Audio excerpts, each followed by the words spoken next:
Thanks for joining us today. Here we are. Hello. Hello. I'm Ken, and this is Ryan, by the way. Thanks for having me, Ken. Appreciate being here. Thanks for having me. Our first battle up in the top 32 is going to be with our first place qualifier, Kanta Yanaguira, against our 32nd qualifier, Kazama Toshiharu, in his Kazama S15. Big point spread here in qualifying between these two drivers. So it was a 93 and I believe a 50. Any kind of issue. Here we go. Review. It looked like this parking area. You see a lot of street style. Yes. You know, Mark IIs, Chasers, Skylines. Yeah. And they have the badass vans here. The High Ace, yes, they Bellfires, do. Alphard. Yeah, I'm not into vans at all, but they look pretty good. Yeah. If I was going to drive a van, I would want one. Yeah. Oh, here we go. Right, here we go. Our next battle against Miyoshi and Tamanishi. Miyoshi's going to be in the lead. This is 34 Skyline. Nice faint entry. He's chased by the 2-cone. Not much of a proximity here as they both approach outer zone 2. Miyoshi's going to approach inside clip number 1, and we see Tamanishi with the correction before inside clip number 1 as they both transition and cross over inside clip 2, going over the finish line. So we did see a small mistake, or rather a correction from Tamanishi. Yes. Around inside clip number 1. Yeah. As we take a look at the replay. Yeah, his line was poor from outside zone 1 to 2, and then to inside clip. So you can see here the lead driver is getting out pretty wide to that zone, not filling it completely, but then he kind of over rotates and stalls a little bit, has to get back to angle in the chase position, right. And at that point straightens up again between inside clip 1 and inside clip 2. So I feel like he had too much angle going into inside clip 1, had to straighten out, or had to get back on power, but straightened out due to perhaps lack of power. Yeah, it looked like his speed was pretty low through here too. Right. It wasn't really on the right line, so didn't really play out from the way he planned, I'm sure. All right, now as we switch roles, we're going to see Tamanishi in the lead, Miyoshi in the chase. Let's see if Miyoshi can have a strong chase lap here. Let's take over the lead. Seems like a slow start from Miyoshi in the chase position. We don't want to see an active chase here. But the lead driver does fail to get out to outer zone 2. Not much of a proximity in this battle from these two drivers. No mistake from Miyoshi in the chase, however, there is a huge gap in between the two drivers. Yeah. I don't know if that chase run is going to be able to overcome Tamanishi's straight line approach going to inside clip number 1 of the first run. What do you think? Well, looking at what the lead driver was doing, we always say that for there to be an incomplete chase, the lead driver has to be doing really well. And right here, the lead driver is not going where he's supposed to. Now, especially in outer zone 2. Outer zone 2, he was way off. And in the chase position, yes, he could have been closer. I don't know if he left a little bit of room to be safe and it got out of hand a little bit. But in this case, the other driver had what we could almost consider an incomplete in the chase. So right. It's a lot so it's easy to assume Miyoshi is going to... Yeah, exactly. And there you go. 3 of us go towards Miyoshi. You heard it from the judge himself. It's hard to consider it an active chase if the lead driver has a poor lead lap. Yeah. That's why it's so important in the lead to be doing what you're supposed to. Trying to get away at any time. He had a little crash earlier, so we're going to be seeing him soon. But yeah, it's so important in the lead position to be doing what we ask for in qualifying, the perfect line through the entire course, because you never know what the chase driver is going to do. The chase driver can make mistakes behind you, but if you're already making mistakes in the lead, it's going to be hard to blame the chase car for those mistakes. Right. If you do the cleanest lead you can do, it's going to set you up for success. You have a better chance. Absolutely. Yeah. All right, well, we just had a car come back on track from an earlier crash, but what's funny is I just noticed the 2 cars that crashed are going against each other. Against each other in this next battle. Yeah. And Kenji Yamato, or Jamakan, in his pink S15 actually was warming up his tires, went over the curbing, got a little airtime right now, some air spun time it around and stalled his car. So I don't know if his car is in full competitive condition. Right at the end of practice, he went into the wall right in front of us here into the tires, and unfortunately got crashed into by James Tang. Right. I suppose they were going out to prepare themselves for this battle that they were going to have. We didn't realize it at the time. We hadn't looked at the ladder here, But like you say, he's actually going up against James Tang right now. You can see the rear quarter is all crushed in. Yep. That's where James Tang made contact earlier.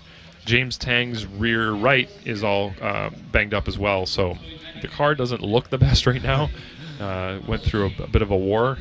But James Tang had a mechanical where he couldn't drive the car off after that hit. They had to pull his car off. But now James is out there. He's probably warming his tires in the back. There he is. Right there. So you can see the damage on the rear of his car as well.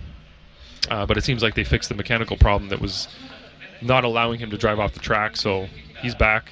Do you feel like this is going to be a grudge battle?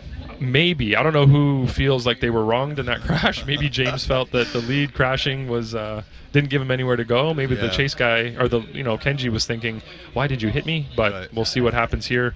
They were both driving pretty hard in practice. And like James I said, is doing really good. James cleaned up his run so much. A lot more momentum and pace going into the initiation area. Exactly. So James qualified in 24th yesterday, but I feel like if he was doing the runs he was doing in practice today, yesterday in qualifying, he would have been much higher. Perhaps because he even was top 10. Yeah, he was filling the outside zone too really, really well. He was going deep. So we'll see what happens here. This should be exciting. As they send out this next pair. Kenji up front, James in the chase. E-brake initiation. Good proximity from James in the chase as Kenji fills the entire outer zone 2 as they both approach inside clip number 1. James takes a step back, makes room for transition. But we see Kenji off throttle, perhaps even with a slight understeer going into inside clip number 2. You can tell he's not fully confident in his car right now. Yeah. James seems like he just didn't care anymore. James doesn't care right blood. now. Yep. Had a small start or slower start in the chase position, but closed that gap real quick as they both approached outer zone 2. Did all right in outside zone 2. Yamato, he did all right. Here he's low angle, and then his transition's lazy, and you can see that small understeer right there. Yeah, there's got a lot of positive camber from his passenger side front, so definitely a problem up front there. Looks like but you can see the car didn't look settled in transition. He wasn't confident in it, and that's exactly where he spun earlier on his warm-up lap as he was coming out onto the track. So maybe there is an issue with that side of the car.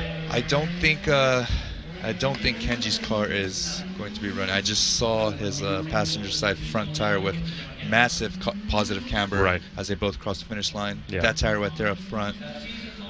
So I don't know if they're even going to be able to release him. I mean, as far as safety goes, you don't want to release Kevin Wells or technical. Because that's the side that hit the tire wall earlier. Maybe they didn't think to or didn't have time. Because they're the fourth battle. Basically, they were the last. Yeah, they were. That was the last run before practice ended. Right. So there's Kenji going back into the pits right now with this 5-minute call. So another car coming out onto the track. They're getting James Tang off the start line so we can get the other cars out. Well, James has to be excited right now. He did a good chase. He did. The other car's got a mechanical problem, so he's probably feeling pretty good right now. So that's Wataru Masayama, a young driver with a lot of aggression. Yes. He was one of the drivers that was so, like you say, aggression, driving pretty hard. I feel like there's a little less accuracy, maybe, or consistency with his driving. But when he gets it right. When he gets it right, it's phenomenal. But he's got to work on that consistency. Because some of his runs were phenomenal, and then he'd have a couple that were quite a bit less than phenomenal, let's say. But definitely a lot of potential with this driver. We've seen him in the series for a couple of years now, if my memory serves me correctly. He's clearly young, has a lot of opportunity here. Just work on that consistency, get some more seat time, and he'll be a force to be reckoned with. He already is. When he's on, he's really on. So let's see what happens here against see if Kubo. Masayama can pull off that aggressive, quick-to-rotation entry into outer zone 1 and 2. And we'll see if Kubo can keep chase and mimic that angle. A sort of aggressive nature. There he goes with the flick. Slower rate to angle from what we've been seeing, but nice approach to outer zone number 1. Kubo in the chase position, keeping decent proximity as he falls back at inside clip number 1. Goes into the smoke transition. Way wide on inside clip 2 from Kubo in the chase. It's again nice lead run from Masayama. Yep. Like you said, not the snappiest initiation, but managed to get to a decent amount of angle, got outside zone 1 pretty well, and then got out to outside zone 2 about midway through it, maybe left a little bit early, inside clip 1 is kind of hard to see from that view right there, but you can definitely tell that inside clip 2 he was off by quite a large margin, so probably up near the third line, right? Yeah. And then Kubo in the chase, he was actually shallow through outer zone 2, taking the inside line, trying to maintain that decent proximity, but could have been closer. Yeah, so we like to say that there are 3 things that a chase driver should have, and that's proximity, the same line and the same angle as the lead car. And if you're giving up any of those are going to be compromises in the chase position. So in his case, he definitely gave up the line to try to maintain the proximity while he did a pretty good job on angle. So he gave up line. Let's see what Masuyama does now in the chase. All right, Kubo's going to take the lead. Small feint, e-brake initiation. Nice proximity from Masuyama, both failing to hit outer zone 2. Decent approach to inside clip number 1. And we see Masuyama give up a little bit of proximity to make room for the transition.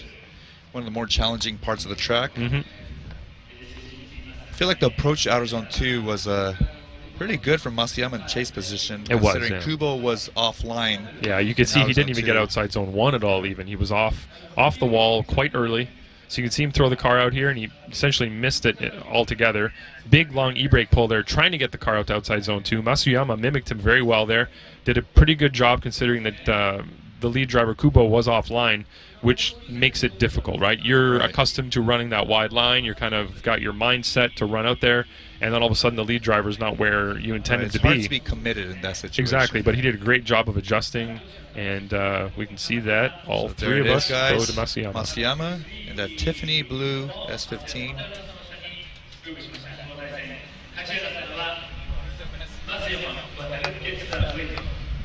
Masuyama gets the win. Our next battle is against Kazuto Ichiyanagi in the Zeke Power S13 Coupe against Hideki Kazama in the that purple S14.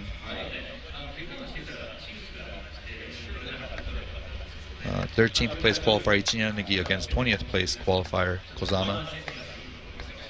Not to be confused with Kazama. Nope, this is Kozama. Kozama.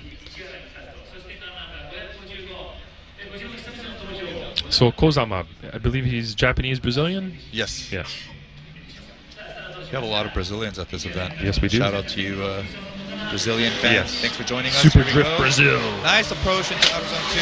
Fortunately, failing to get all the way out, but we see Kazama in the inside line trying to maintain proximity to Ichiyanagi. There it is right there, what we were talking about, where the chase driver gets choked up at inside clip number 1, having nowhere to go except drop the tire on the outer edge of the course. So if we take a look at the replay, it wasn't the best line from Ichiyanagi up front, but we did see Hideki in chase position, taking the tighter line, trying to essentially cut the course to maintain proximity. So there's that approach. Outer zone 1 was okay. Outer zone 2 is where he failed to get all the way out. But we see on the inside, Kazama taking the shallower angle, and then he chokes up right here. Right, because he's in the wrong spot, right? He is in the wrong spot. He was too tight and too close to the side of Ichiyanagi's car at inside clip 1, giving him no room to transition. Exactly. Essentially losing line. But I'm happy that he got out of the way instead of getting hit. Now we're going to switch up the roles between Ichiyanagi and Kazama. We'll see Ichiyanagi in the chase, and then Kazama in his S14 in the lead. Let's see if Kazama can have a better lead run compared to his chase run to make up some ground. And we'll get to see how strong of a chase driver Ichiyanagi is in his Zeke Power S13 Coupe. Very GT car-esque. As they both approach the initiation zone. Kazama's way off of outer zone 1 and 2. Ichiyanagi going to be in the chase position, following that same line where Kazama is approaching inside clip 1. Both wide off of inside clip 1 as they transition. And Ichiyanagi losing ground from around inside clip 1 to all the way to the finish line. So, what do you think? That was not ideal. From the lead driver, from Kazama. So as you watch his initiation, you're going to see that he's missing outside zone 1 entirely. He did a big flick there trying to get the car out, but it did not go out to where he wanted it. Long e-brake too. Long e-brake, trying to get the car out to outside zone 2, which he also missed. Ichiyanagi actually did a pretty good mimic in the chase, considering that really poor lead that he was following. Proximity fell off near the end there, but there's no way that we can blame Ichiyanagi for that. Absolutely. Clearly, safe to say Ichiyanagi is going to be I believe the advantage he will. in this situation. I think that he will move on. I can't see a situation where he would not in this case. I can't speak for the other judges, Absolutely. but I definitely... From our perspective, it's safe to say Ichiyanagi had the better of the 2 runs. Absolutely, yeah. 2 battles. All right, and there it is. Ichiyanagi. Ichiyanagi takes the win, and then congrats to him for tying the knot. Yeah, recently married, only about a week ago, right? Right, with one of our FDJ staff members.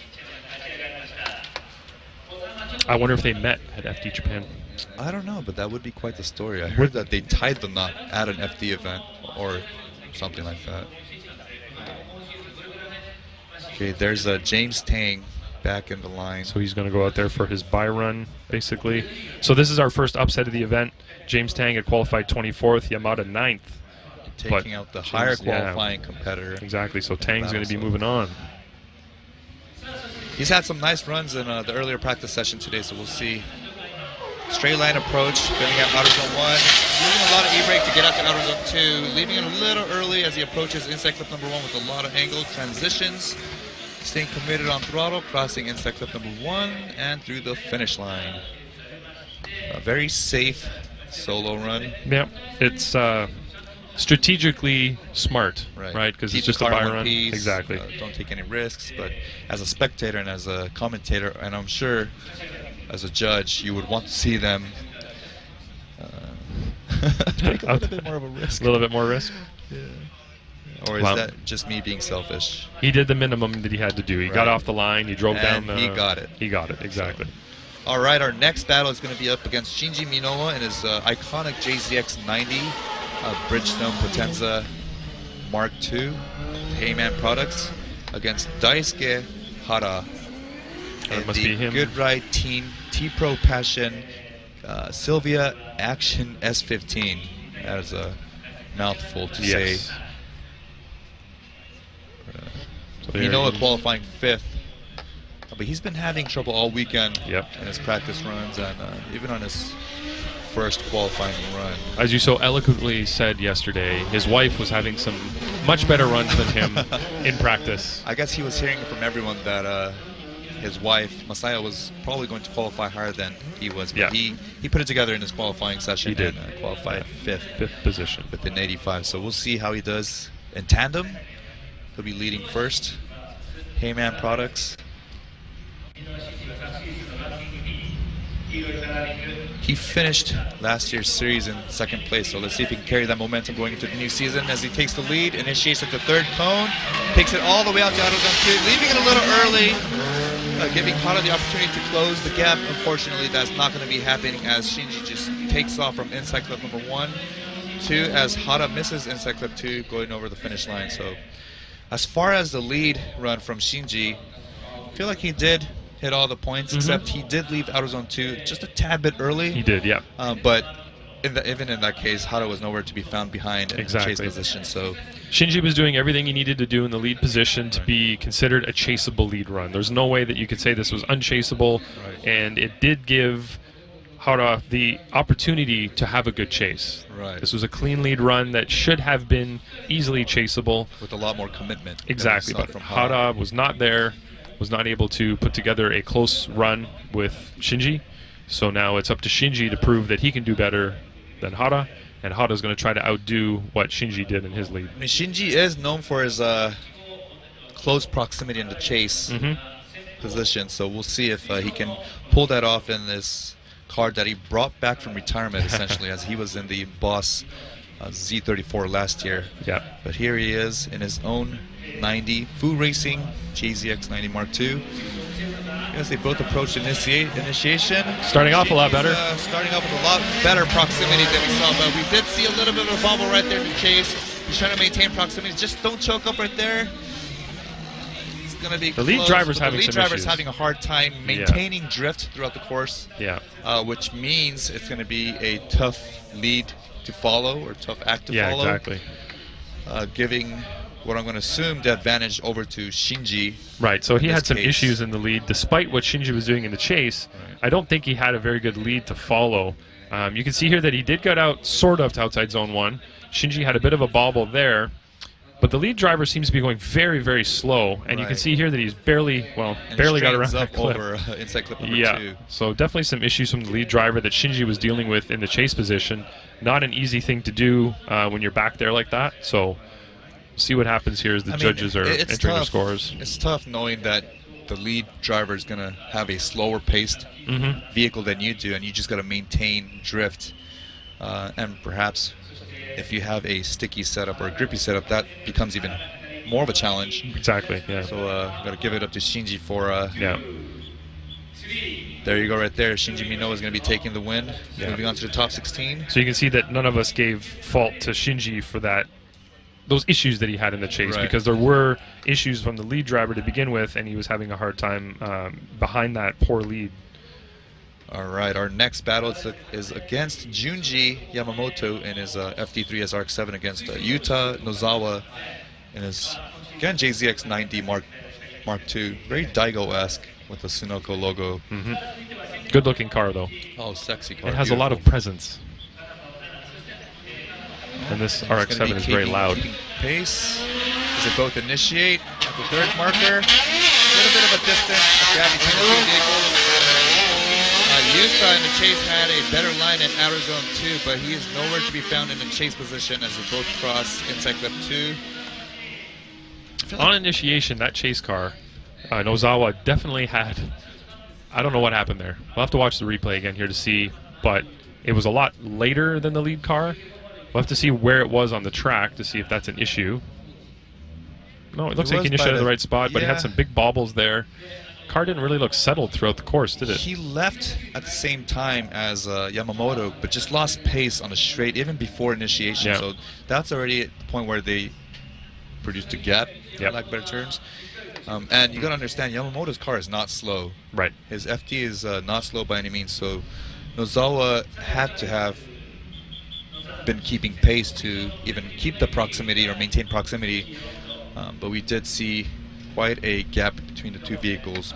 It wasn't the greatest lead run from Yamamoto, but I guess you can say it was a safe run. It was. Okay, now they're going to switch positions. But it was enough to give the chase car a good lead to follow. Right. He was still making he didn't take advantage of that. Yeah, exactly. Still making some pretty big errors. Nozawa's going to be in the lead. Oh, we see flags.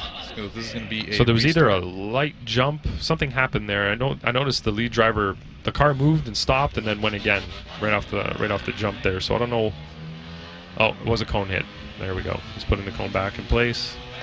So it's one strike. Very minor cone. I didn't even notice that. Yeah.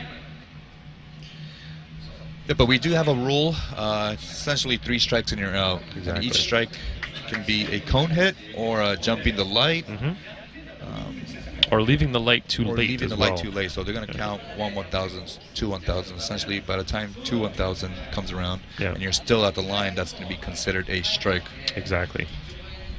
And this is so that we can have better tandems. Right. The goal of all of this is so both cars are together at the initiation point. The chase car has an opportunity to keep pace. Exactly. Now, the chase car can leave the line at any given point as long as he adjusts his position, trackside position behind the lead car. Exactly. By the time by the initiation, exactly. So it is a tricky thing to do in the chase position to jump. Yeah, you don't want to be leaving too early. No, exactly. It's very difficult to time it. So here we go. It looks like it's going to be a side-by-side initiation from where we are looking, but he's going to pull back a little bit. Nice approach in outer zone 2. It seems like Nozawa did lose pace leaving outer zone 2 and gave Yamamoto an opportunity to close the gap. Good transition from Yamamoto. In fact, a lot more angle than the lead car, and it did seem like Nozawa did choke up in the lead after inside clip number 2, which forced an error from Yamamoto.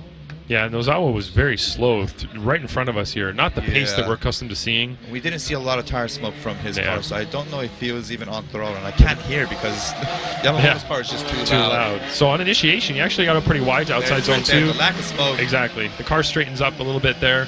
And the car just looks slow throughout the course. It looks like he's having some issues. I don't know if it's straighten out right there, which forced an error from Yamamoto. So you're right. It could be a mechanical problem. He can't put the power down. Whatever it may be, that's what forced Yamamoto's, I guess, straight line approach inside clip number 2. So I'm going to say it's safe to assume Yamamoto's going to take the win. Yeah, see, that's an error on my part. Oh, okay. So you meant to put it on Yamamoto. So this graph that you guys see on the screen right now is an error. Yeah. Ryan Lantain also gave the win to Yamamoto. So it's all 3 judges going to Yamamoto. Yamamoto's going to take the win. Moving on to the top 16.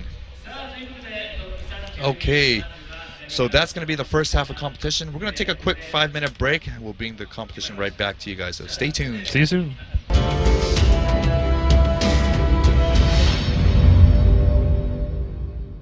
For the second half of our top 32 competition, welcome back for those of you guys that have been watching. Welcome everyone, and welcome to those who have just been joining us right now. This is going to be the start of the second half of our top 32 tandem competition. Nice day, nice sunny day here at Suzuka Twin Circuit. You can see those cars lined up. Those 2 JZX 100 Mark II. One from Koichi Yamashita, who qualified second yesterday, and then Edmund Chan from Hong Kong in the Power Vehicles Mark II. So this is going to be a second place qualifier against our 31st place qualifier going into battle with Yamashita taking, our champ Yamashita taking the lead for the first lap out. Champ had some solid runs, and of course, given his second place qualifying run, he's been doing well in the lead. So let's see if he can pull off that same strong lead. Chan had a ball. Chan has a extremely late start, while Champ up front has a nice approach into outer zone 2, properly getting and Edmund is going to take the hit into outer zone number 2. So yeah. Oh my God. He fell behind right at the line, yeah. and you could tell he was trying to catch up. And that's what happens sometimes when you try to catch up. Right. You force an error that you don't want to be making, especially into a zone like this where there's a huge tire barrier. Yeah. So he probably, as we take a look here, he initiated late. He initiated way late, carrying way too much speed, trying to catch up, close the gap against the Yamashita up front. Yes. You guys missed a hit, but he pretty much essentially just locked up all 4 at angle and came straight into the barriers. So unfortunately for Edmund, his car is still running. It does seem like... Yeah, mechanically it should be, well, engine-wise anyway. Yeah, hopefully, suspension we don't know, but hopefully he can get it fixed in 5 minutes. But with that incomplete chase lap, it's pretty obvious that Yamashita, who completed the lap up front, is going to be getting the advantage. Yeah, it's jammed in that tire wall right now, so they're going to have a bit of a... I think it's going to be a little bit of a challenge to get that thing out of there. The tires are probably jammed in the fender wells. Yeah, with the Suzuka Twin staff members doing a fantastic job getting the car out. These are the hard shell half helmets that I was talking about yesterday during qualifying that all the judges should be wearing. Oh yes, the helmets we should not mention anymore, yeah. But it looks like we're hearing Edmund's going to be calling a 5 minute, so... All right. There it is right there. Let's see if we can take a look at the back. The car's not really going straight right now, is it? No, and that's due to his bad alignment on the driver's side rear. We can't really tell from this angle, but when he did drive by, it looked like his alignment was way off. So we'll be moving on to our next battle. Mr. Our next Saito battle is against Saito Ikuo, not Daigo. No relation to Daigo, actually. Daigo's in Philippines this weekend, I think. He is. Yeah. He's with Charles Ng. Charles Ng. We miss Charles. Yeah, he was always a good competitor in FD US, FD Japan as well. He's driven in the past. Good style. Yes. And he's really, really stepped up. Not that he was a bad driver before, but boy, has he improved, it looks like. I think, it's just that all of the elements just came together for him. And a lot of seat time, too. A lot of seat time, a lot of traveling for him. Yeah.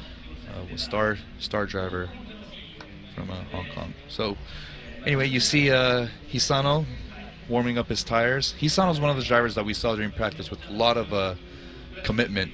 Going from outer zone 1 to 2. A lot of angle, staying on throttle. Getting on throttle early, rather, staying committed on throttle through outer zone 2. But he'll be starting off. He's capable of some very high-level runs here. He is. But he'll be starting off in the chase as Saito Ikuo takes the lead in his JZX 100 Chaser. There you see it. Chaser in the lead. S15 of Hisano in the chase. Okay, they're both going to leave the start line. Nice proximity already. It's going to be looking like a side-by-side initiation as they both reach outer zone 1, a little shy off of outer zone 2, and it looks like Hisano's lead chase is going to make a Oh, no. That's oil everywhere. A lot of oil. It sounded like Rodnock. Yeah, that is a lot of oil. And, yeah. This is going to take a while to clean up. Darn. He blew as soon as he got back on throttle after initiation. Yeah. So it was past inside clip or outer zone number 1. Right at the beginning of outside zone 2, it looks like. Let's take a look at the replay. So we'll see Hasan on the chase, trying to maintain that proximity, initiates, gets on the e-brake, and as soon as he gets on the power right here is when we notice the change in tone of his engine. There you go. And then that oil spun him out. Yep, and the rotation was caused by the oil, or the thick oil on track. That happened to you recently, didn't it? A little bit of oil on the track caused you to spin out, maybe, last year? Well, that wasn't my oil. That wasn't your oil, though. That exactly, was the lead car's oil, but... oh man, this is gonna take a while. That's a lot of oil. That's a lot of oil, and that's it's like, not just one spot. He spun around and just tossed a ton that looks like of oil. all the oil. Yeah, they're throwing out all the bottles of whatever that stuff is. Yeah. What do you call that stuff? I've never seen that stuff before. Powder? It looks like baby powder. Side rounds. They're in fire suits. We got the proper gear. They're even in helmets. But these guys are doing a fantastic job. It looks like we're going to be going to a commercial break, so we'll be right back. Hold on tight. Talk to you soon. See you guys. Poor car. Oh my god.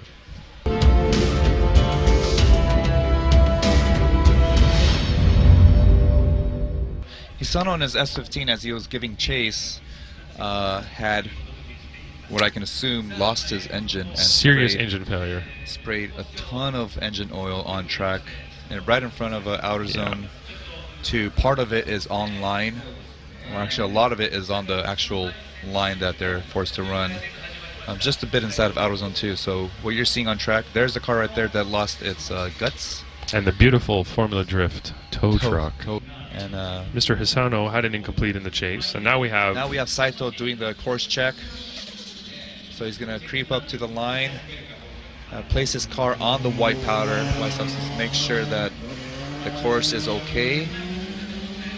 I can't really tell at that speed because he wasn't really carrying pace, but it does seem like the track is a little loose on the back end. Unfortunately, that is a crucial part of the line. It just seems like these drivers who are doing the course check aren't really checking the condition of the white powder, rather they're just... there we have one driver. There we go. It doesn't seem that bad. Didn't look too bad at all. Alright, well anyway, Saito is online on the start line right now, awaiting his bye run against Hisano. So Hisano's gonna, I guess, forfeit. Unfortunately, he's gonna be forced to forfeit the run, giving Saito the bye run. So it's safe to assume once he completes the lap, he will be considered the winner, moving on to the top 16. Yeah, so there he goes. He's already left the line. He's pretty much safe. So he's gonna avoid the entire white patch, the weird approach into inside clip 1, but since he left the line, the completion of his run is going to guarantee him the win. He's good. On to top 16, so he's safe. Now for the next battle, we're going to revisit the battle with Yamashita Koichi and Edmund Chan.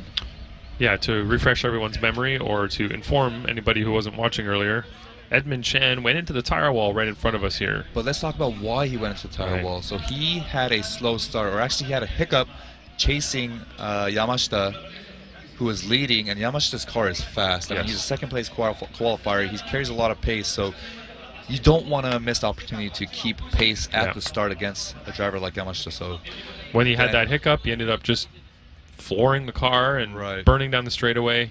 Trying to catch up. Essentially initiated late, too fast. Yeah. Ended up going to that wall. Into the wall. Yeah. All right, so we're going to switch roles here. Edmund's going to be in the lead. Yamashita is going to be in the chase.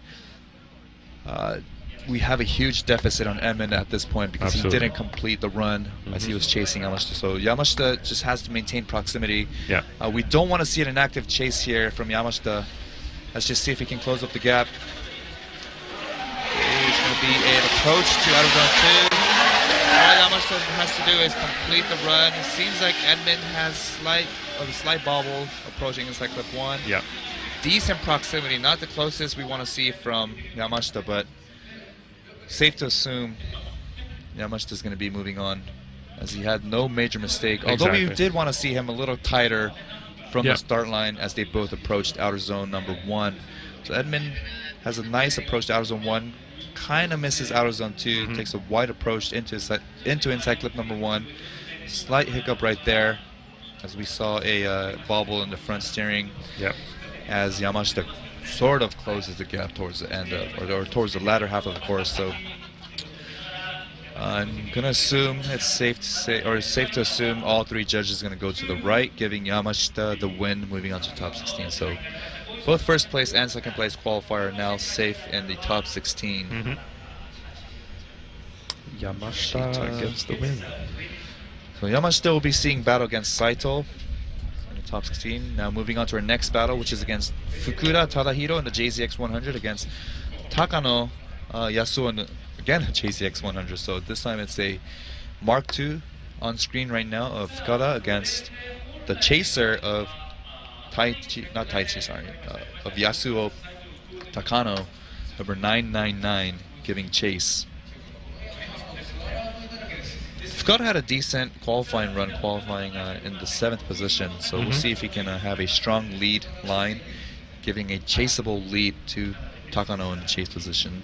I believe Fukada has won or podiumed at an FD Japan round. Was it Fuji, Tsukuba maybe? Yeah. All right, here we go. Fukada has a strong lead.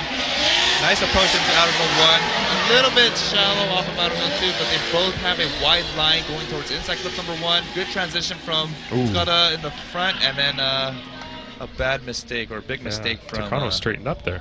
Takano in the chase. He straightened up right after inside clip number 1, after the transition.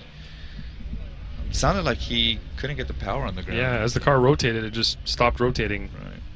In the straight position. Got a nice approach into inside clip number 1. Not as deep as we want to see him in outer zone 2, but they both go wide here. And then Fukuda's going to close it up right there. Nice transition. That's where we see the mistake from Takano in the chase position. Car just didn't rotate. Failing to rotate. It sounded like he couldn't power through the rotation, choking up on the transition right there. So they're going to switch it up right here. Takano's going to take the lead as Fukada gives chase. Fukada is a solid chase driver, as we saw in practice earlier and in our former Japanese Formula Drift rounds. Okay, here we go.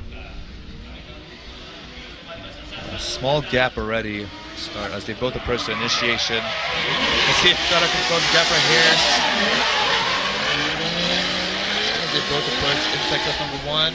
Similar distance that we saw in the first battle, except Fukada doesn't fail to transition. Exactly. He has a better rotation from inside clip 1 to inside clip 2, completing the run. So at this point, if you compare lead to lead and chase to chase, the proximity was similar in both runs. And the lead run was actually very similar to what Fukada did here. If you look at his proximity to outside zone 1. Right, and then the lack of proximity to the edge of the course on outer zone 2. And also the proximity between the 2 vehicles is similar, except Fukada didn't make the mistake that Takano did, as Takano was giving chase earlier. And managed to maintain the proximity that he had all the way through to the finish. Right, so if you want to compare lead to lead, chase to chase, I feel like Fukada had the better in both runs. So there you go, all 3 judges slide it over to Fukada. Fukada will be moving on to the top 16. Gets the win, as you hear from our Japanese announcers of Saiba, Tomu, and Ueno. All right, our next driver is against Hinome in the S15 and Kitao in the C33, Laurel or Yanni, whichever one you want to read. I'm gonna revive that old joke, huh? Oh. It's funny we call it an old joke, but it was last week. Just recent, one of my favorite cars out here in competition, actually, the Supermade C33 Nissan Laurel on 15-inch wheels. 15 by 10. Fantastic job, Very old school Japanese look to it. No stickers either. They both approach initiation. We want to see better proximity from the chase, but the lead driver is going to fail to bring it up all the way to zone 2 as Stal closes the gap briefly, approaching inside clip number 1. Both in transition, crossing the line past inside clip number 2. So not the strongest lead from Hinome. No, he's definitely off outside zone 2. Could have been a lot deeper there. We want to see better proximity from the chase driver. But Kitao was kind of lucky that he made that mistake, because otherwise his line would have looked a lot worse. But he ended up matching the line halfway through that corner there, because they managed to close the gap as they were both approaching in second lap number 1. They both transitioned and held the rotation at the same point. Yeah. So the chase driver did mimic the transition point from inside clip 1 to 2. So as they both switch roles, let's see if Kitao in the lead can now have a better lead as Hinome gives chase. They're about to be sent off for their runs. There's a little bit of a jump start from Hinome in the chase. Now Hinome has to understand that Kitao's car is not the fastest out here, so he's going to pay attention to. Nice approach in outer zone number 2. Much better than the first run that we saw earlier. Now we see Kitao gapping actually. Wow. Hinome. Kitao was actually a little bit off of inside clip number 2, and Hinome was tighter on 2, forcing him to tap inside clip number 2. Let's take a look at the replay. That was a nice lead run from Kitao, which is what we were seeing. Look at that. Complete all throughout practice. Beautiful. Rear tire right on the edge of outer zone 2. Yeah. Nice midline approach into inside clip number 1. Tight on inside clip 1. Good transition. A little off of inside clip 2, but Hinome was tight on inside clip 2, forcing him to hit the clip. So the clip hit is not going to be much of a deduction, and that was a decent chase run, a strong lead run from Kitao. I don't know if all right. I don't know if I can make a. I don't know if I can select a winner from that run. I don't think any of us could. You get my hint there? Oh, okay. I'm going to assume that you went one more time. I did. Oh, it looks like Robbie went one more time. Yeah. Again, Robbie goes one more time again. And Robbie again, goes one more time again. So that's 3 one more times from Robbie alone. Robbie is one more timing all over the place right now. I believe all 3 of us went one more time. Okay. So it looks like. Yeah.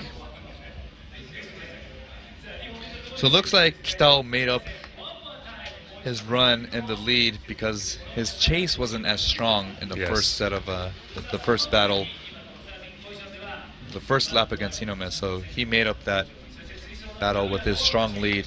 It was a great lead.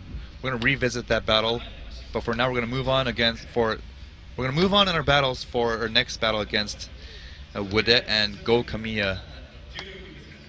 Mad Mike qualifying 3rd and Go Kamiya qualifying 30th. So see Mad Mike in the lead, the first set right here, and Go Kamiya in the chase. Mad Mike had a lot of strong lead runs or solo runs in practice throughout the whole weekend, pretty much. He was. So as long as he can keep it up, it's going to be a tough act for Go Kamiya to follow once the role switch. But here he goes. Mad Mike already building a gap. Nice initiation by the 2 mark. Really strong lead lap in the outer zone 2. And then we're going to see Go Kamiya straighten out, forfeiting that run as Mad Mike completes his lead run up ahead with Go nowhere in sight in the chase. A mechanical error there. You could hear the car revving. Sounded like he was revving out in the chase at outer zone 2. So it could be a drivetrain problem, perhaps a blown gearbox, blown diff, or a broken axle. Let's take a look at the replay. He's got something hanging on the front side of his car in R32, but Mad Mike at this point already created a gap. Strong approach into outer zone 2. You can't really see it here, but you see Go Kamiya already straight. As soon as he went to get back on throttle, right, whatever happened was right in that area. Car straightened up, and he was smart enough to pull it right off the track immediately. You can almost see his frustration as he was shaking his head. Yeah. As he drove right in front of us, coming to a halt. So with that incomplete, Mad Mike is going to be given the advantage moving on into the chase position. Sounds like it might be a broken diff, is what they're saying. Okay, so we're getting word that it could be a broken diff. It's unfortunate. That is very unfortunate. Now, while we wait for Go Kamiya's car to be towed off, have you guys ever had an instance where say in this instance, Mad Mike is given a bye run, but something happens to Mad Mike's car and he can't cross the start line. Now, in that case, does that mean that there's no winner? No, in that case, I believe the person that was to do the bye run would get the win, but they'd move on. They wouldn't move on to the next bracket. I see. So the next driver that was to compete against that driver would get the win automatically. I see. So Mad Mike would essentially move on to the top 16, but from there on, right, he would take that losing bracket basically. He would automatically be out from that point on. Well, that's given that he cannot fix the car. No, at that point if he can't cross the start line. Exactly. Right, so he's already. They don't give him the time to fix it because he wasn't able to complete at this point. But he still gets the win for that round because he should have earned it, let's say. From the first battle. Yeah, but he couldn't complete the lap, so he can't go on to any further competition. I'm sure he'd tell you right now this isn't the way he wants to win, but happy to take the win anyway. He's going to move to top 16. Sure. As a driver, you should be able to take whatever you can to move on to the next bracket. But it sounds classier when you say it like that, though, right? Oh yeah. I'd rather have no one's gonna admit that. Yeah. They would rather have a hard competitor battle broke than an easy battle. Of course, as a competitor myself, I will do anything to take the win. There you go. Anything. You've heard it right here. Anything. Ken Gushi. Anything and everything. Absolutely anything to win. But of course, it feels better when you earn it, right? You earn it the right way or the proper way with a strong battle. So it looks like Widette is going to go up against the winner of the next battle, which is between Nyan and Minowa. Minowa Masayo, the wife. Masayo, yes. Yeah, the wife of Shinji. Minowa. So we like to call them the drift power couple. They're out here competing in the same event, hoping they don't line up against each other. But it would be interesting to see them compete in the finals because they're on both opposite ends of the They work their way towards the middle. All right, here goes Mike in his bye run. Angry Michael. Angry Michael. Magic Mike and the humble. Nice approach into Article 1 and 2. All he had to do was cross the start line, but he wants to get the fans a show. Yeah. I mean, give them what they paid for. Very nice, aggressive bye run from Mad Mike. That was a very high-level run right there. High-level solo run. Yeah. I think that might have been better than his qualifying lap. I think so, too. I mean, it was a very fast rate to angle out of zone 1. Filled zone 2 beautifully. Filled zone 2, as he has been doing all weekend. Yeah. Nice midline and approach to inside clip number 1. Strong rotation and good rate to angle as he approached inside clip 2, staying on throttle, fully committed, crossing the finish line. Banging that rev limiter, too. So that humble is not very humble, not as we had said earlier. He's able to place that car every time so well through outside zone 2 with that committed initiation. Looks great. Absolutely. Sounds great. Yes. He's having a great time behind the wheel here at Suzuka Twin. The first round of Formula Drift presented by G-Shock. So Mad Mike is going to take the win.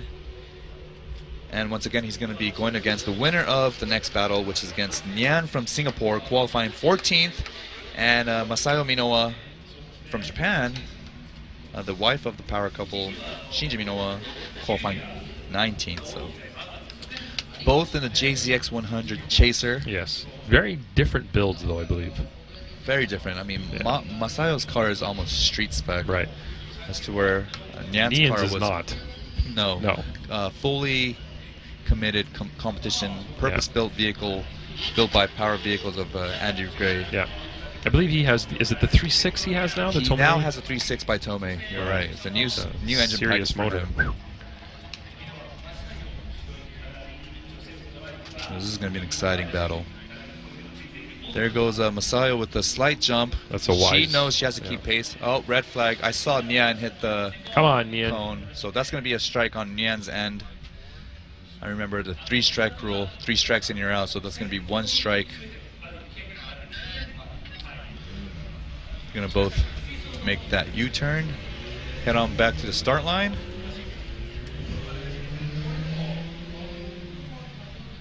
Nyan gets really excited. I love how excited he gets. Because when he's not driving, he just looks like a schoolboy, yes. schoolboy nerd. Yep. I love that guy. He has a backpack that he always carries red backpack outside of the track. Now, what's funny is on his driving suit, they actually printed a backpack on his back. So it looks like he's so always he's wearing. always carrying a backpack. He has a good sense of humor. He does. He likes to make quite fun the of himself. character. Yes, he is. Yeah, he's very humble. Yeah, he should call his car the Humble. All right, so we're gonna do this again. Nyan in the lead, and Masayo Minoa in the chase. Yes. Again, she's gonna go for that slight jump. She knows she has a slower car, so she has to take everything she can to keep pace. But already there's a gap created. Nice snappy initiation by Nyan. A good approach to outer zone 2. Masayo has a slightly shallower line already with that gap. Nyan committed on throttle as he crosses inside clip number 1. Good transition. Solid lead lap up front, while Masayo, unfortunately, has a much slower pace. Significant difference there in Speed, grip, commitment. Wow. All weekend, Minoa's car looked like it was just skating on ice. Yeah. And I feel like she should have strategized the car to create a little bit more grip. I mean, already right off the bat, Nyan was committed. Yeah. With a good initiation in outer zone 1, taking the car all the way to the edge of outer zone 2. And a strong approach into inside clip number 1, staying committed on throttle to inside clip 2 or IC2 to the finish line. So Masayo has a lot of work to do to make up that gap. You know who has a lot of work to do right now? Nyan in the chase position. His car is a rocket ship. It is, and he's going to have to strategize in placing the car in the right position so he doesn't choke up, especially by inside clip number 1, where that's going to be the biggest challenge. Because that's where her car looks the slowest right through that area. Coming to inside clip number 2, he's going to have to place the car, perhaps a little bit of left foot brake, putting the car behind the bumper instead of the door. Yeah. But we'll see how it goes. Nyan's already playing a risky game right now. In good proximity, both initiating with the e-brake. No, and Nyan strains up. That's going to be a huge mistake on Nyan's, and this is where we see the challenge. If he chokes up right there, he's going to drop the tire, and exactly as I said, he drops the tire, straightens up a bit. Again.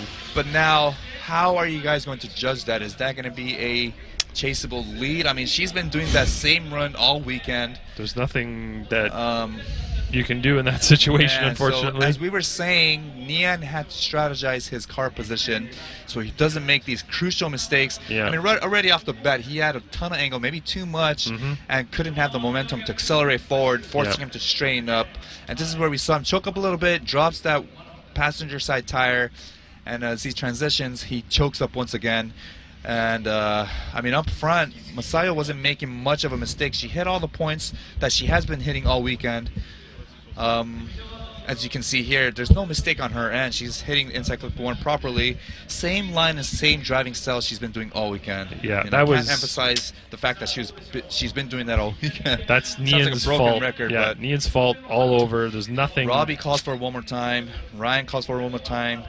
Andy's gonna call for Nyan. I mean, if you look back at the first run, Masayo was nowhere to be found. I can assume that that was a inactive chase. Yeah, absolutely. So it's an inactive chase, which is an incomplete on Masayo against incomplete on Nyan's end. So that's 2 incompletes. What you need to do in his position is strategize. Right, exactly what we said before they even started. And the cars are not all the same power levels, and you know that. Right. He has a very fast car, which gave him a benefit in the lead, but he has to be able to manage that in the chase position, and he wasn't able to do that. All right, so that's a one more time, but let's take it to the next battle of, or revisiting the battle of Hinome and Kitao in the C33 Laurel. So Hinome is going to lead in the S15 Sylvia. Slight feint, nice approach into outer zone 2. Unfortunately, it's going to come up a little bit shy as C33 Kitao is going to take the inner line, trying to close the gap. Unfortunately, the gap is not going to be closed as much. But that was not a strong lead run of Hinome. Hinome has been doing a lot better in practice. Even in qualifying, he did finish 10th. He had a better qualifying approach to outer zone 2. Let's take a look at the replay. So Kitao in the chase did the same thing as he did on the previous run, where he was on the inside, but it didn't pay off as well this time. Right. You can see that his proximity isn't as good, and he had to cut a little bit further inside there. Yeah. As the chase driver, you're supposed to mimic and go where the lead driver's going. Their line, their angle, their initiation points, their transition points, everything. I'm sure Kitano assumed that his car would be at a disadvantage in terms of grip and speed, so he had to compromise and take the shallower line. Yeah. Fortunately for him, Hinome didn't reach deep into outer zone 2. He was actually off of outer zone 2 Right. By a couple of feet, so I don't know where this advantage is going to be, but as they switch roles here, we're going to see Kitao in the lead in his C33 Laurel, as Hinome is going to be giving the chase in his S15. So if Kitao can pull off that same amazing lead run here, I mean, are we going to see another one more time, or? Depends what the chase car does. So let's see if Hinome can have a better chase here then. Yeah. And then we'll see if we can determine a winner. So Hinome is going to start off closer this time. Nice approach by Kitao in the lead. He hits the code. Much better job by Hinome in the chase position this time. As long as he has a cleaner transition here. Ooh, he chokes up a little bit as he approaches inside clip number 1. But so Hinome strategized this time at inside clip number 1. Instead of staying door to door, he fell back a little bit. I don't know if that was a part of the strategy or if he just got gapped a little bit there, but Kitao had a nice approach in outer zone 1, knocking over, maybe a slight tire off in outer zone 2, but this is where we see Hinome fall back just a little bit, go on the inside maybe a little before inside clip number 1. A little bit, yeah. Causing an error right there. So it comes down to comparing leads to, the lead to lead, comparing both lead runs and comparing both chase runs. Right, but if you're going to compare the lead to lead, I'm going to say, Kitao had a better lead. He did. But Hinome had a better chase. Yeah. It's a tough one. This is why I would never be a judge. I'll leave this up to you guys. But right. if it were me, I don't know. I can't say. I won't say because I don't want to be giving the wrong impression. Oh, about me right now? Well, no, about just judging aspect in general, because this is where your job comes into play. Yeah, it's ugly.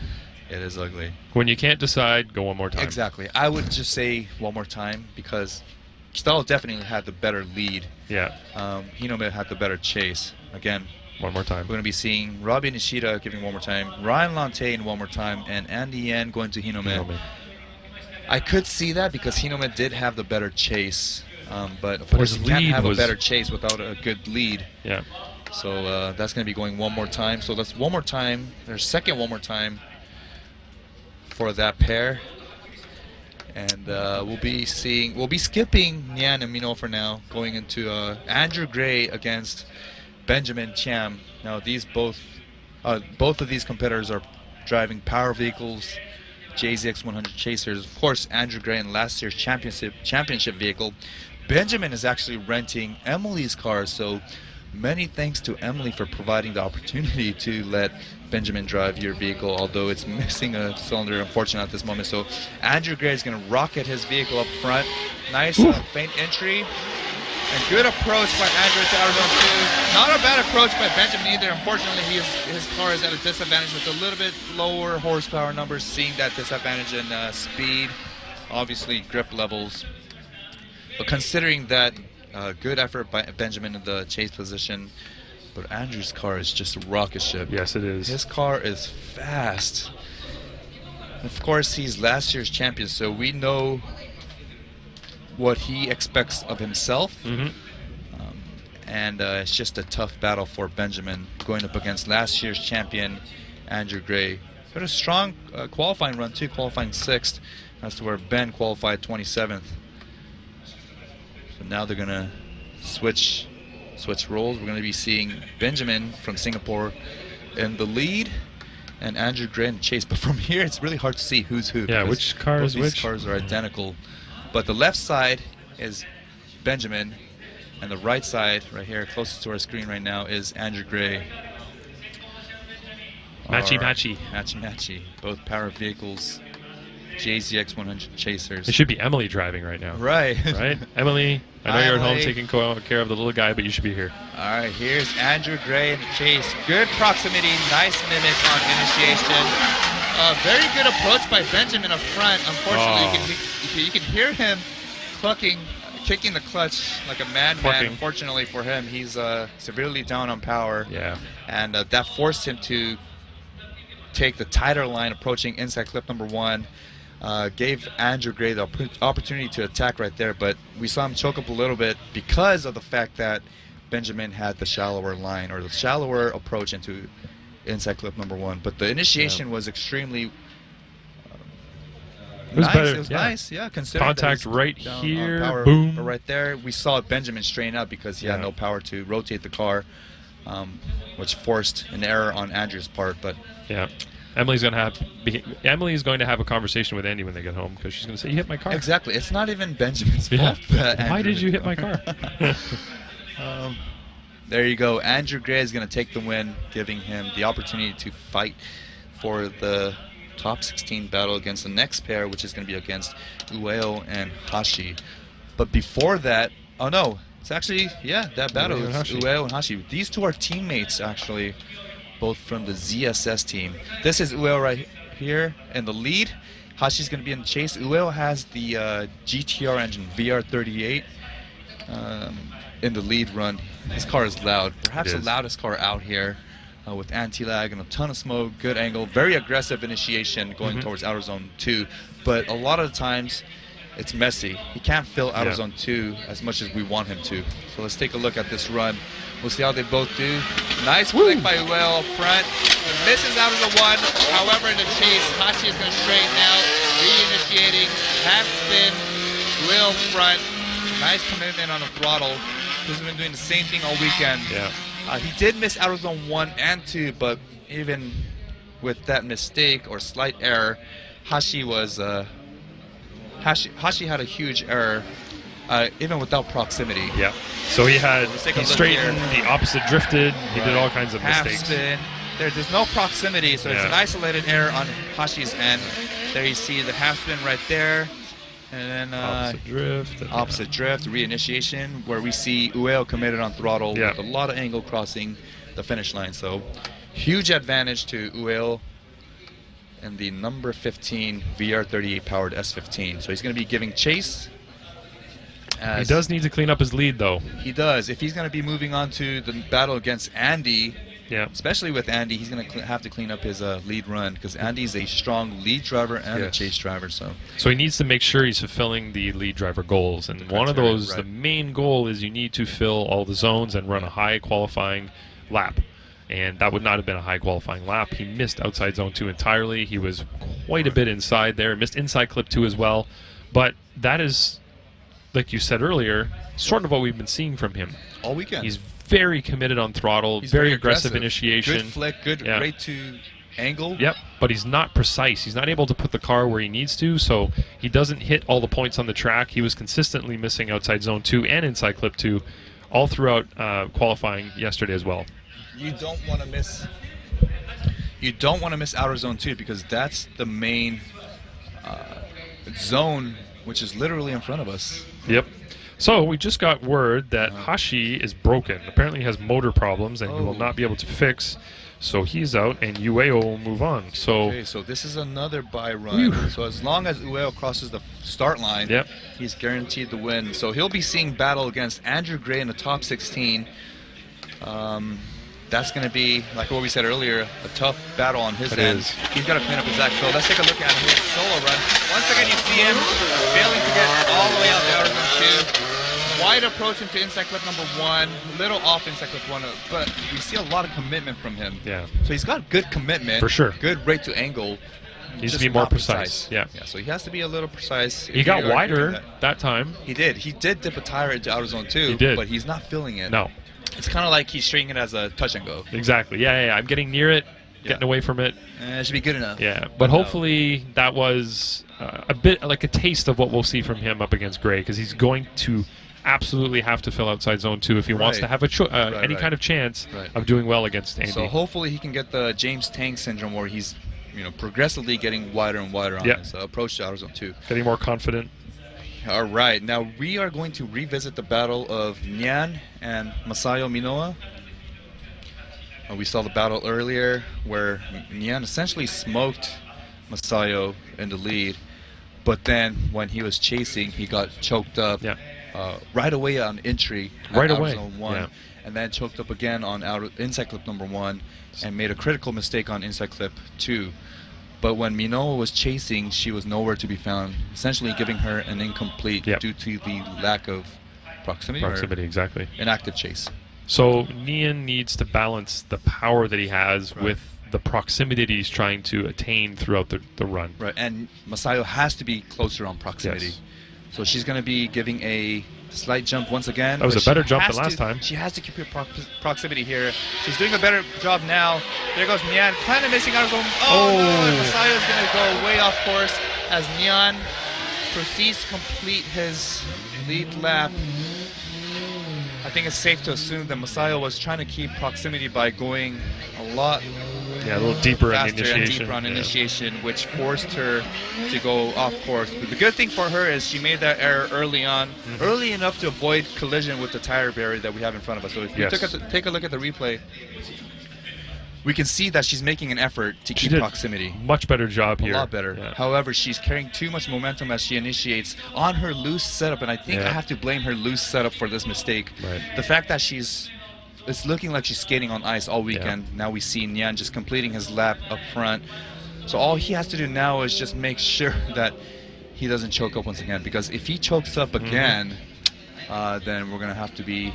It's going to be a hard sell. It's going to be a hard act for you guys as judges to determine the winner. So now Nyan just has to take a step back, breathe a little bit more, create a little bit of a cushion so he doesn't choke up. Exactly. Especially on entry where we know Minowa has a slower pace. Right. Because that last run we saw, she was a little bit faster than she's accustomed to, and the car went off the track, whereas Nyan was going even faster than her at that point and was still able to stick. So you can see the grip level difference between these two cars. All right, so let's take a look here. Play it safe, Nyan. It's looking like he's playing a lot safer. There's more of a gap between, but this is where he's going to choke up. He's playing it a lot safe here, a lot more on the e-brake, keeping pace, maintaining proximity. As long as he doesn't choke up here before inside clip 1, which seems like he's doing a lot better job this time around. Clean transition, nice proximity crossing the finish line. That was so much better. That's how you're supposed to do it. Very nice job from Nyan on his chase. Very strong lead as well. Although he was a little bit off of inside or outer zone 1, he did manage to hit all the zones that were required. And we shouldn't take anything away from Masayo either. She did a great lead in this case. Absolutely. Unfortunately, her critical mistake on her chase is what's going to take her away from competition. She was a little off to miss. She failed outer zone 2 to get outside zone 2, but otherwise, good run. Nyan did a great job. Right. Yeah, that's how you're supposed to do it right there. He did drop a tire, but nothing to take away from his chase run. So it's safe to assume all 3 judges are going to be going to the right. Good job, Nyan. And his dedicated father, who's out with him this weekend. Yes. He comes out to a lot of rounds. Yep. He's not here in the spotter's tower right now, but I'm sure he's a proud dad right now. All right, one more battle left in the top 32, that of Hinome in the S15 and Kitao in the C33 Laurel. This is going to be the second one more time battle, essentially the third battle of this pair before we close up or wrap up the top 32 battle. Here at round 1 Suzuka Twin Formula Drift presented by G-Shock. Speaking of G-Shock, it'd be nice to get one of those watches. Oh, okay. Maybe Mr. Awada's listening right now. He's going to hear you. Oh, Ken wants a watch. Make a note. Ichiban. Speaking of RSR, they switched up their commercial. Yes, they did. It's not RSR Ichiban anymore with Ryan Turk. As much as we loved hearing Osbo say that, RSR Ichiban. Ryohei looks like 1G. You got a lot of text messages coming in over there, Mr. Gushi? Yeah, it looks like it. All right. Popular so fellow. Our, not quite. No, one of the... All right, so here we go. Kitao is going to be giving the chase against Hinome in the lead. The S15 in the lead. Here we go, sending it off.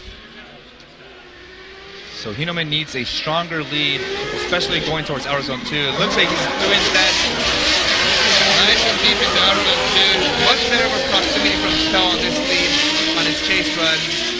There's that room for transition. Nice. Much better lead. A lot better lead from Hinome, which is what he was lacking earlier. Exactly. It was his lead, especially right here by outer zone 2. He wasn't getting out enough, but this time around, you can see that he was committed to get out there. A little bit of a bobble here on initiation right by outer zone 1, but he did manage to get all the way out to outer zone 2.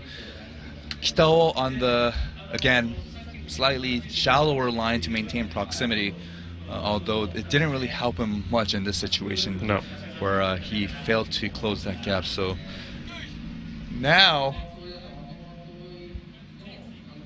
what was that? Man, Mike is watching in the spotter stand saying that he could bring his taxi out here. The Mad Cab. You should bring the Mad Cab out here. Yeah, exactly. He's saying that the C33 of Kitao is the Japanese Mad Cab. But now we're going to see the Japanese taxi of Kitao, the C33 up front. See if he can pull off that same aggressive lead run that we've been seeing all weekend. There's that flick. Woo. Nice approach from outer zone 1. A lot deeper in outer zone 2. But very good proximity from Hinome. Look at this. Holy cow. Very strong chase from Hinome. That was an Hinome. early transition, but he made it work. Oh, early transition, which forced him to go way on the inside. But a huge round of applause from a lot of these spotters up here. Mad Mike getting excited. Oh, man.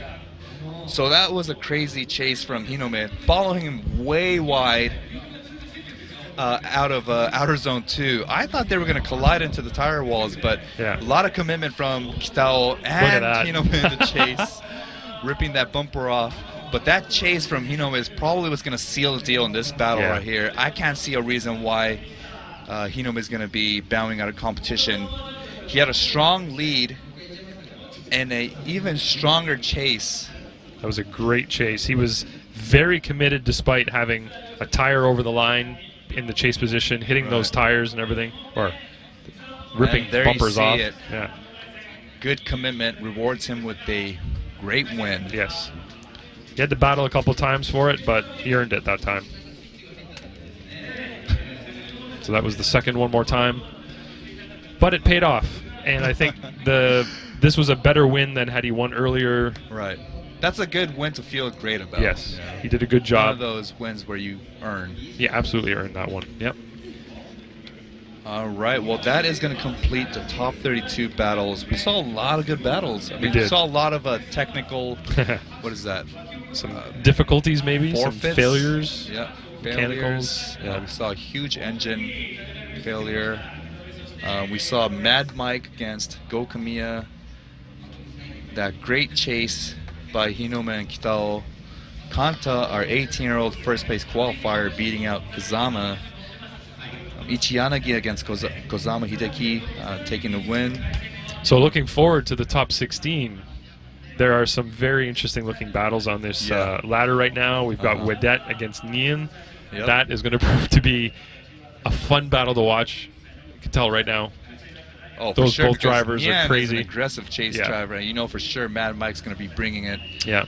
We got Andrew Gray against Ueo. We were talking about earlier. Yeah. Ueo just needs to clean up his lead. Yep. Getting out to the outer zone, especially outer zone 2, which is essentially in front of us. That's going to be a promising battle. We got Bukata and Hinome. Yep. That should be pretty fun. Yeah, we got some good battles coming up. All right, so that's going to be it for our top 32. It might be lunchtime, Ken. Is it lunchtime? I know Andy Yen was looking forward to lunch. Look, he's gone already. He didn't even wait. He's that hungry for lunch. So thank you for joining us, everybody. We'll be back in a little while. We have about, what, an hour? A little over an hour? Hour and 10 minutes? Hour and 10-minute break. Again, at this track, there is a quiet period from 12 noon until 1 p.m. It is in the Japanese countryside, kind of mountainside here, but we still have some residents nearby, so we do have to stay somewhat quiet during that 1 hour lunch break, and that's what we are doing now, so we're going to take that break. But when we come back, we'll have the driver introductions for top 16, and then we'll get into the battles.